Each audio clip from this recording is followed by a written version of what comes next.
Sino ba kung Abante, tsaka si Joey Uy. Joey. Si Joey Uy yung kalinga ni Yorme. Ay, oo. Katikit niya yan. Yorme's Choice. Oo nga pala. Kalin. Dito kasi naman, tatapatin ko kayo. Dito kasi, ang makaabante, sila lang ang nakikinabang, yung may mga hawak. Namimili sila ng tao, nabibigyan. Pinipili naman talaga eh. Pati sa scholarship. Ako, nag-a-apply ako, di ako tinanggap kasi na malaki daw bahay ko. Eh ito, pagod puhunan ng magulang ko, nawala sila. Siyempre, kami mga anak makikinabang. Eh di naman kami mayaman eh. Kaya nga kami nag-apply ng scholarship kasi may kakaya naman yung bata. Eh, pero wala, hindi kami na dyan. Matagal na ako nag-apply pero wala nangyari. Pinipili nila. Pati sa gamot na nanay ko halos no, 50-50. Walang nangyari. O asan yung congressman? Sinasabi nila. Nagpunta din ako sa opisina, ano nangyari? Ang daming hinihingi sa akin. Bago ko makuha doon sa ospital, 1 buwan bago ko makuha. Eh ano na, yung pasyente ko patay na. Mapapakinabangan pa ba? Hindi na. O, dapat yung totoong talagang tumutulong sa tao. Hindi dinadaan kung kani-kanino at marami pang cheche-bureche.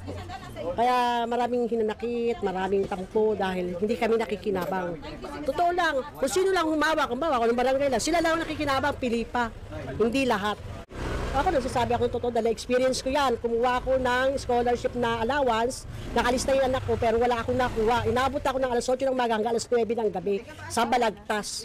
Wala ako nakuha, nakanganga na lang ako sa pagod ko, nagalit talaga ako. Saan niya na scholarship sa congressman dito? Kaya bante, nung araw, hanggang ngayon, wala kami nakukuha kahit 5, pero kasali anak ko, tapos wala na sa listahan ngayon. Kasama pala sa listahan. Oo, wala, pakahirap kami pumila dyan. Kaya na kompleto pa requirements namin, wala naman nangyari. Anong year po ba yung anak niyo po ngayon, ma'am? Ngayon, graduating na. Eh, mag-i-stop nga dahil di ko na nga kaya. Sayang nga, ilang buwan na lang, gagraduate na yung anak ko ng IT. Saan po siya nag-school? Sa TUP.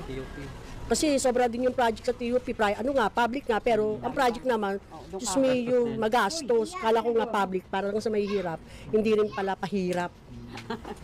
Libre lang yung tuition, pero yung mga project hindi. Grabe, maabot ng 10 mil, 20 mil. Isa kami kukuha, kaya nga kami nag-apply niya dahil mahirap nga kami. Pero wala naman talaga kaming napapala.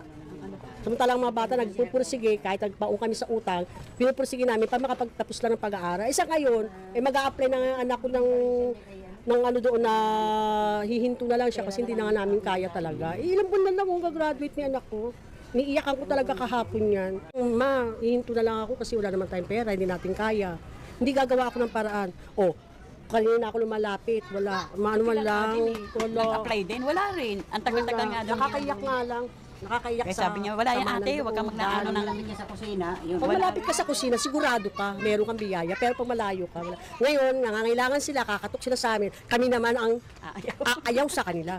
Pag halimbawa ma'am, pupunta dito si congressman, tapos sabihin ka, sige, scholar ko na yung mga anak. Kailangan talaga niya malaman na wala kami nahihita, na wala kami napapakinabangan.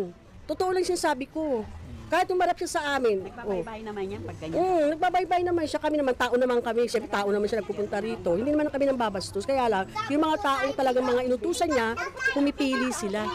Una, siyempre, unahin nila, pamilya nila, bago kami. Ayun ang masama din. Ayun ang nakakasama ng loob. Lalo na ako lang nagpaparo sa anak ko. Iwalay ako sa asawa. Saan ako kukuha? Ang hirap-hirap maghanap buhay ngayon. Kumita ka, magkano lang, kulang pa sa pagkain namin sa umaga, hapunan, tanghalian. Kulang baon pa niya, 200 araw-araw. Pamasahe pa. Minsan nagpapakagutom ang anak ko dahil gusto lang talaga makapagtapos. Ngayon, kung babalik siya sa school sa Merkulis para mag-file na nga ng mag-file niya na magda-drop na siya. Nangiiyak ako kasi, gagraduate na ilang buwan na lang, graduating na. Wala man na kaming malapitan matulungan. Bibig ka nga tuition, titirahin ka naman sa project.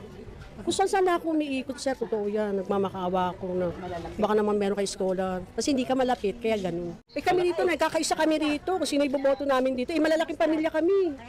Kami talaga, isahan lang kami. nandiyan ka pa rin. Kaya kung nabubuhay pang nanay ko lang talaga nakakatulong sa akin. Malilit pa yung mga anak ko, yan talagang katuwang ko. Wala akong kandidatong katuwang. Lumapit ka doon, lagi ako bigo. O, isipin mo yan. Medical assistance nga lang, dinala ko yung kuya ko, kailangan operan, ang daming hinanap sa akin. Saan po niyo dinala, ma'am? Diyan kaya Bante. Bago ko makahingi ng abstract, ang tagal ilang buwan bago mabigyan ng ospital ng Maynila. Lumipat ako ng Abera Medical Clinic. Wala namang hinanap sa akin. Hinanap lang nila sa akin, PhilHealth. Isipin mo yan. Pahirap ang ginawa talaga. Walang Ewan ko lang, kailangan ng tao talaga magising na sa katotohanan. Hindi yung porkit na naaabutan ka, nabibigyan ka. Ganun na, isipin to, itong gamitin dapat. Pipilang kandidato dahil sa mga tao. Tao lang yun. Siyempre sila, tiwala sila, nakikinabang ka, na anuhan ka, naambunan ka kahit paano, pero wala. Oh. Kasi, hindi naman sila nagtatanong eh. Tiwala sila doon sa mga inuutusan nila, pero wala talaga. Isa na ako dyan, kaya ako nakakapagsalita ng ganyan. Yun ang katotohanan sa akin.